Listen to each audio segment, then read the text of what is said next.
And we are back. Welcome to Insights with PT. As you all know, we've been talking about rebooting your life in this new year. And PT, man, it has been gems after gems after gems. I hope you all have been listening, and we are diving just a little bit deeper. So you ready, PT? Yeah, we're ready. Already. All right, let's get to it.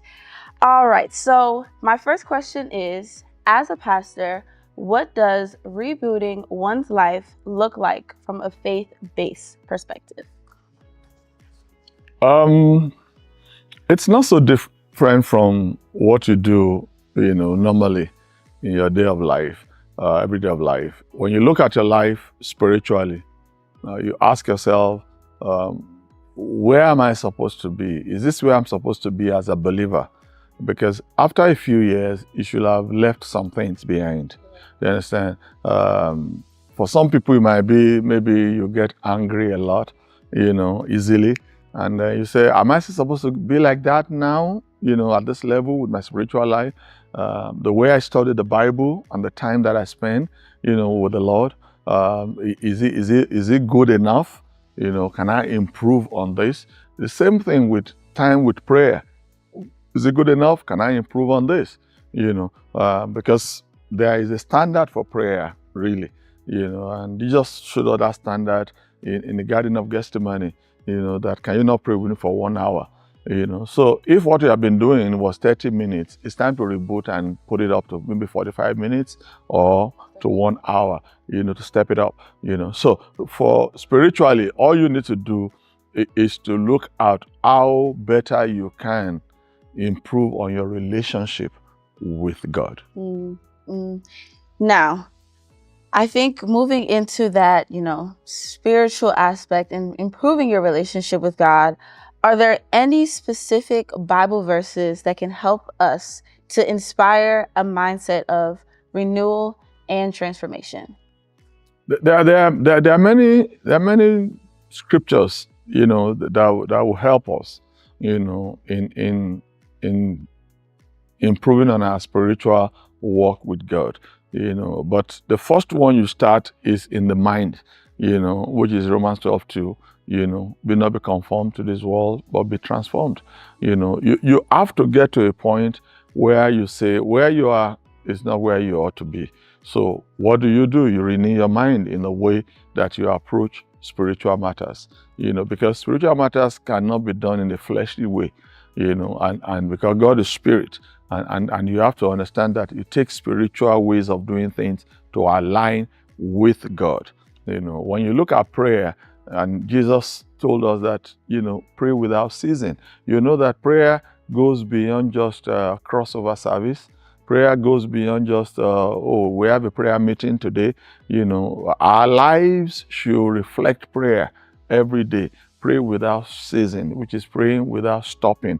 Whether you are driving or you are at the bus station or you are at the train station, you can pray under your breath. You can pray when you exclaim. You can pray when you do things. Pray without ceasing. These are ways that you can encourage yourself to be able to move on from where you used to be to where you ought to be.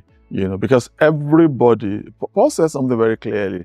He said that when I was a child, I spoke like a child, I thought like a child, and I did things like a child. He said, but when I became a man, it's the same way with spiritual things. There were things that we did in the days that we were not that spiritual, that we were just babies. You understand? When we look back now at where we used to be and where we ought to be, you find out that we need to leave the baby things behind and move on to things that are more matured in the spirit, as Christians.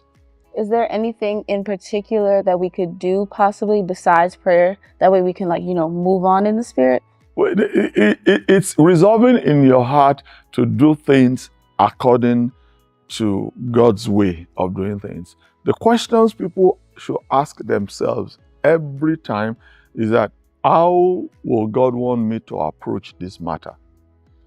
How will they have approached this matter? We are all human and flesh.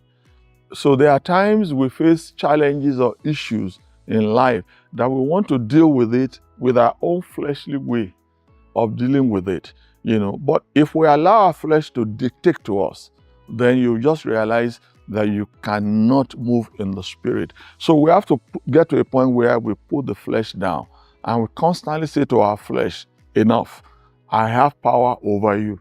I will do all things according to the spirit. So how would God expect me to handle this?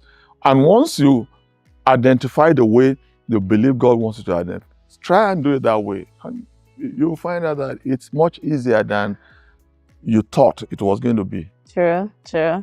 All right, now moving into a topic that I know a lot of us can relate to, talking about forgiveness. How can we embrace forgiveness when it's so tough to forget hurts and let go of past failures as we start this new year? It's a challenge. It's a challenge to everybody. The disciples came to Jesus and they started speaking about this, or the Pharisees rather came to Jesus once, and they said, how many times should we forgive those who, and Jesus was talking about 70 times 70 and all that in a day. And they said, who can do this? This is a tough one to ask. And the reason why Jesus said that is that he didn't want us to be bogged down, by offenses or by unforgiveness. Because the challenge with unforgiveness is that it keeps you in the same spot. The people who have hurt you, they have moved on. Some of them might not even know that they did that to you.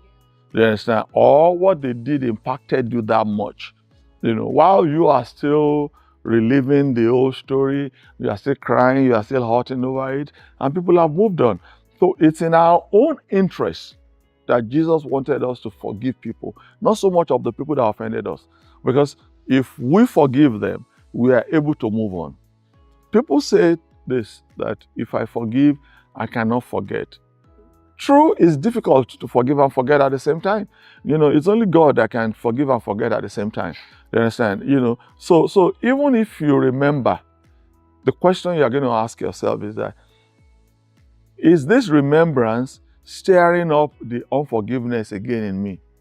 Is it bringing up the hurt in me? Is it bringing up the pain in me? Is it bringing up the need at times for me to want to revenge or to do something, to that person? If that is what the remembrance is bringing, then you ought to really pray that God should help you to forget. You understand? But if you remember just for the sake of it, for you to say, maybe you put yourself in a position where they were able to do something like that to you, then when you remember, you say, I'm not going to put myself in this situation again, so that I can do that to protect myself. Well, for the person that did what they did, it's okay. I've forgiven them. I've moved on. So, if you love what you hear, continue to like, comment, subscribe, follow us on Insights with PT. This year, we're talking all about new things, and the topics are going to get even better. So don't forget to send your comments, your topics, your questions to insightswithpt@JesusHouseBaltimore.org. We'll catch you all next time. Peace out. It's your girl Tammy with the lovely PT. Peace out. See you.